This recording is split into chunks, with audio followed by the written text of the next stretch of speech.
Bringing it back to our marriage, Yeah. do you think that moving to the Netherlands has affected our marriage negatively? To be honest, I never thought about it like, oh, I don't have a job or something. You want to define respect now based on gender roles. That's a very, very big discussion. Yeah. Hi guys, welcome back to my channel. If you're new here, welcome, and if you're a returning subscriber, thank you so much for coming back. Okay, thank you guys for all your love and support.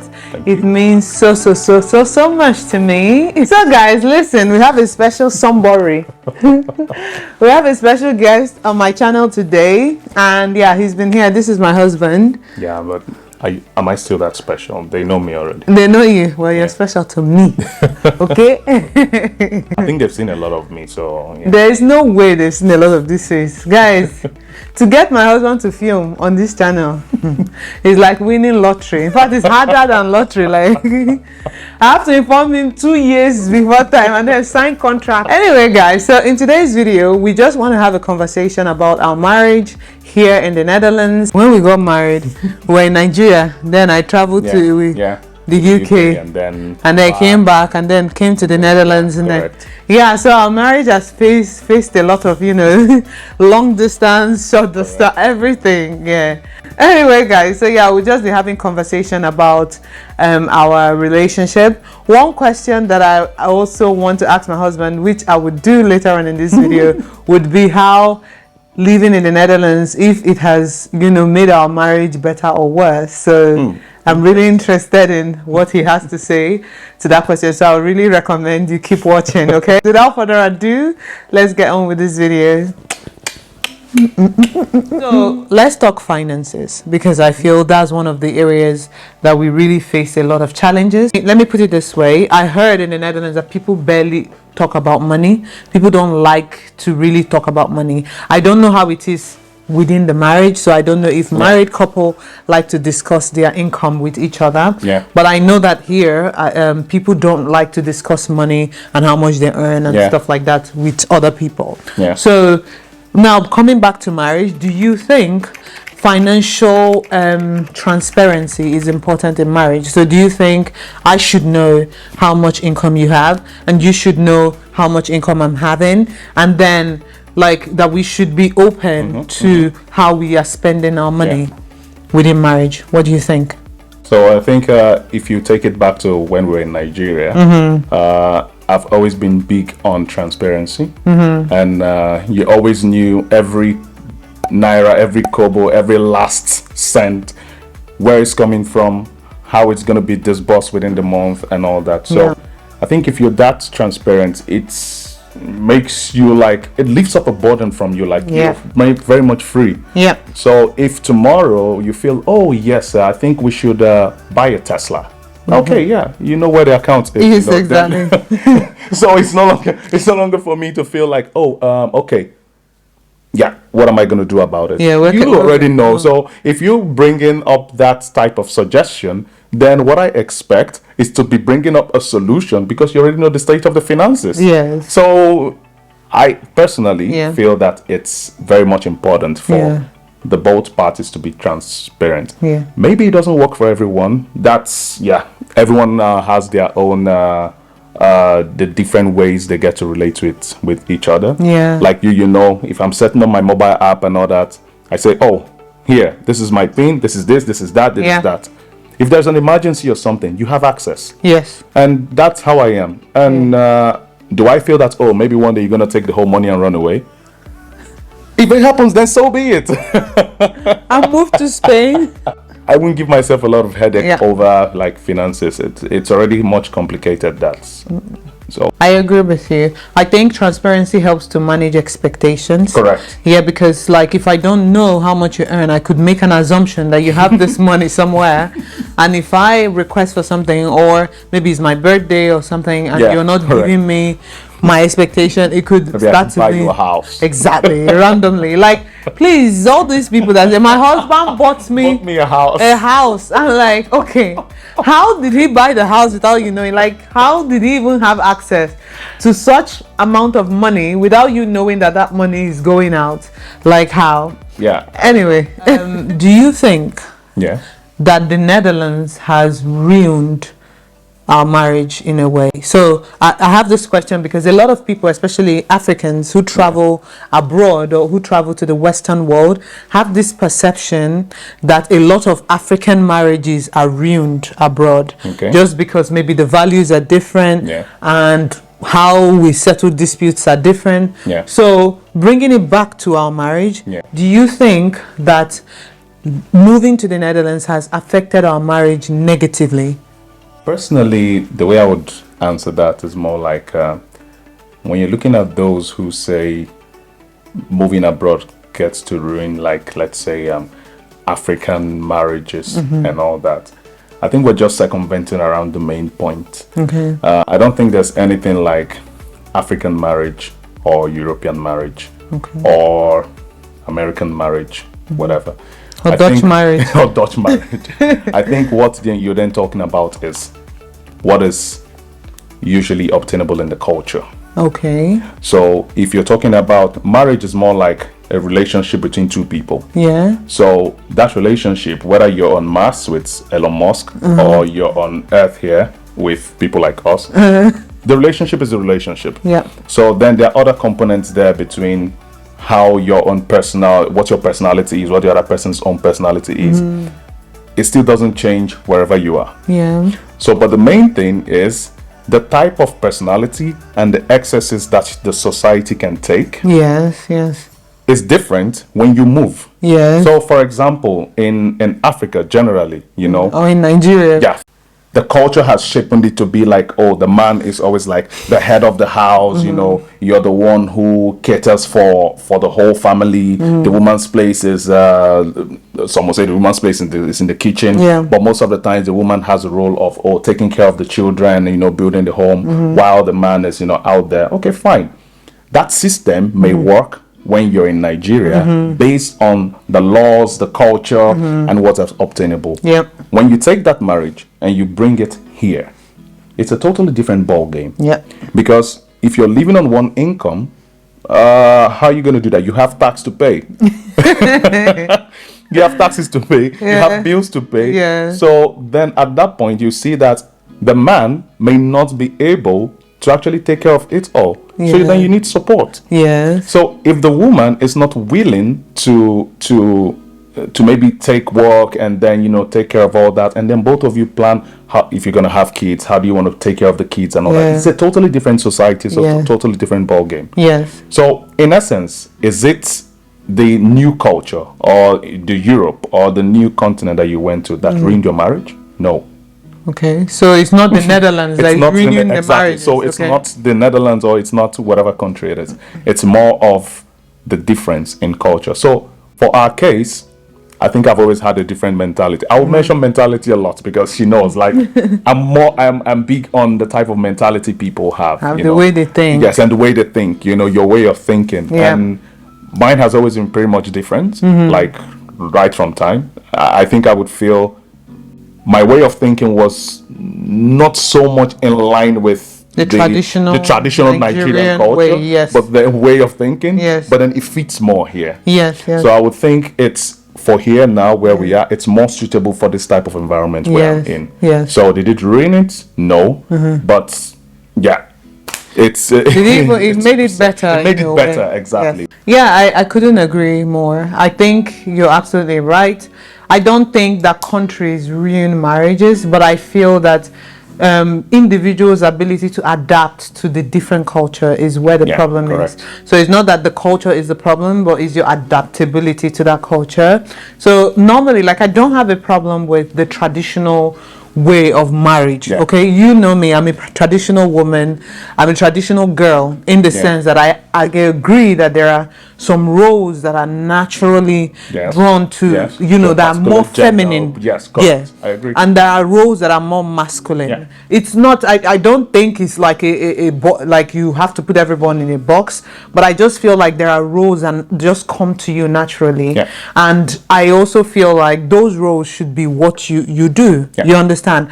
And those roles, there are no rules. So you could be a man and love to cook. There are men like that. Yeah. You could be a man and you're very homely and you love to be home. You love to be around kids. You love to cook. Does it make you less of a man? No, absolutely not. You need to be adaptable. Yeah. So there are times when if you come to a certain culture, you find out, okay, I cannot solely be at home taking care of the kids because one income is no longer enough. I have to be out there working to support my husband. Or you just cut your coat according to your cloth, I'll start one income, then look for one small home, 10-meter square type of house that you're going to stay. That's pretty much fine. Exactly. And some people don't mind. Like they don't want all the money in the world if it's going to rob them of their comfort. Yeah. So they would rather just have a very much chilled and low budget lifestyle than to go through the stress of having more income. Yeah. While I think women, at least in our generation, are more open to work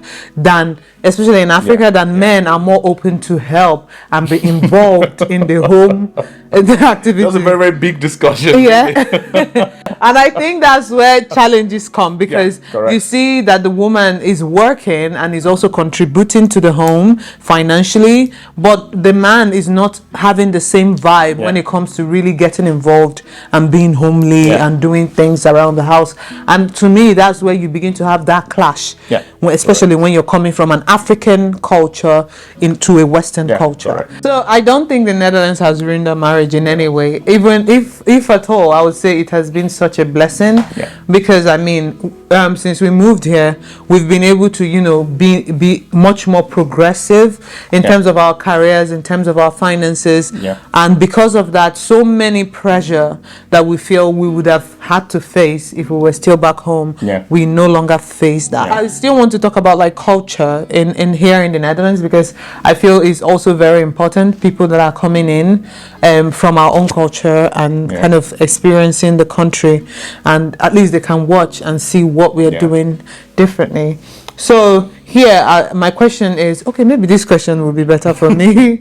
Will be, how do we maintain respect in this culture that doesn't promote like so much masculine domineering? Like do you see how you struggle already with the question? Because it's already one-sided. Okay. And that's because you want to define respect now based on gender roles, based on the man and the woman. Because majorly also based on age. Majorly back home, respect is always wanting to be seen from it's coming from the woman to the man, and that's fine. But when it's being demanded from the other way around, then you have problems. It's the same thing. Age, kid, adult. The kid should respect the adult, but then does the adult actually respect the kid? It's a different ball game. So I think that's why you're struggling with the question now, because you don't know how am I going to pose this question. True. But that is it. True. So what do you think? How do we maintain respect for each other, even when the roles are slightly different? I think roles can be different, environments can be different, societies can be different, culture can be different, but your personality is your personality. So if your personality is one that does not like to give respect, no matter what the role is, no matter where you go, you're still going to be the same. You struggle. You're going to struggle. So but if your personality is the one that, I give respect, I love respect, you take and you give, you understand. No matter what, as your role is changing, your personality is also shaping that your role, how it's going to be respectful enough to the other person and how the other person can be respectful to you. So I don't believe that roles can actually change the respect you give to someone. I feel the same way. I feel like the role that my partner plays in my home should not determine how much I value the person. I feel like value is you are my partner, you're my husband, so I should value you enough that my respect for you is not only dependent on what I can get from you. So respect is not just a selfish thing or something that comes in response to the role that you're playing. So I think that's what we are striving in our marriage, that we respect each other regardless of the roles that we're playing at the different stages of our lives. Now the next question that I have for you is, when we moved to the Netherlands, right? When you started looking for a job, you didn't get, or rather you found a job, but the contract was delayed because of the COVID situation, and you had to stay in the Netherlands. We stayed for about 8 months, 9 months roughly. Roughly. And you didn't have a job at that time, so we had to depend on just our PhD income for 9 months. How did you feel? How did it make you feel as a man and as the husband in this relationship? And remember, when you were in Nigeria, he actually had a really good job, and he was paying, he was the breadwinner completely when we were in Nigeria. So when he moved here and the role changed, like, how did you tackle it? And what would you recommend? Because there might be people here who are in our shoes, where the man used to be the person providing, and for some reason the role changed, and the person is struggling. So how did you handle it, and what is your recommendation for anyone who is facing that? So for me, it was more of, everything I did was a means to an end. So, and what do I mean by that? When you're idle and you're not doing something, the first thing you want to think of is, how do I create value for myself? So you know that it's coming, like, you know that, okay, I'm gonna get this. But the main thing is, when you look at the environment, what do I need to get to where I want to be? And so that was majorly what I used those 9 months to do. If you remember, after I actually got the first job offer, then the whole corona stuff delayed it. So in the midst of the whole delay for the next, I think 6-7 months, 6-7 months or so, I started learning Dutch. I started perfecting my Dutch, trying to do, first I did like the 1 month online, the 1 month training. That's already 1 month out of the long time you need to wait. After that, then I did the 20 weeks Dutch online course. Not a course anyway, but more like where you speak with volunteers and then you perfect yourself and all that. After that, immediately, I used the next 2 weeks to like do more of my my professional course, which I then became a professional in one of my fields also. So if you add all these things together, you can find out that, like I always say, opportunity favors the prepared mind. When the next opportunity came, and it was a role that required a Dutch speaker, I was ready for it. Even when I just stayed in the Netherlands for about 7-8 months, I was ready for the role. And my interview was in Dutch, part of it in Dutch, part of it in English, and they were more like very much impressed. And then the next thing after that, I got a job. To be honest, I never thought about it like, oh, I don't have a job or something, because I was always occupied doing something. True, absolutely. He was busier than I was. Even with my job, I absolutely agree. I think, my husband, at that time that he was idle, really invested in self-development. And at that time, he was really interested in getting himself prepared, because he just believed that he was going to get a job. And he just needed to make sure a good job. Because if it was just a job, I could just get... Any job, exactly. But a job in your field that you would love, a professional job, highly skilled job, I would call it that way. So he always believed he was going to get that, and he felt he needed to be ready when that job came. So he invested in learning the language Dutch, at least to some higher level, so that if at all the role required him to speak some Dutch, he was ready. He also like invested in like some professional courses then in health and safety engineering and also in quality engineering and stuff like that. And I'm so grateful for how he handled it, because from my end, I never felt any form of frustration. I never felt any form of blame. So I never felt like, oh, you're the reason why I'm here now, I don't have a job, or I'm shouting at me for no reason because you're pissed off at the world. No. You like handled it so well, and I'm so grateful. I hope that other people facing this could learn from that as well. Okay. Well, I think that will be it, because I know that we need to wrap up this video. I'm going to give you a chance to ask me one question. Take that chance and ask me any question, or forever remain. I think the only thing I would ask you is that something you'd have liked to change? In the relationship or in the marriage, or since you moved? Yes, maybe since you moved. Maybe something you miss from back home that probably you're not obtaining here, based on relationship-wise and how it has shaped us. I think the only thing that... to be honest, I can't think of anything at the top of my head. Yeah. The only thing that I miss from home is having like family. Extended family. Yeah, that's basically. But that also has its own challenges, because in Nigeria, it's different here. Yeah. People are very much nosy in your business, interested in your marriage, and not ashamed to give their 2 cents. Everyone has opinion. So yeah, even though I miss, having like that extended family to build more relationship with, I also feel like I also do not miss the other side of having extended family around. So this is something I would say I wish we had. Okay guys, so yeah, this is the end of this video. I am so grateful, babe, that you're here, and thank you for your transparency. Welcome. I always like to hear from you, and I always like to interview you.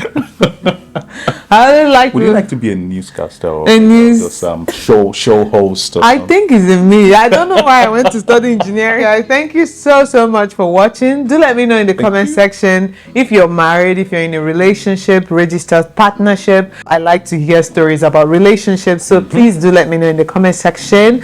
And please also say thanks to my husband for coming up.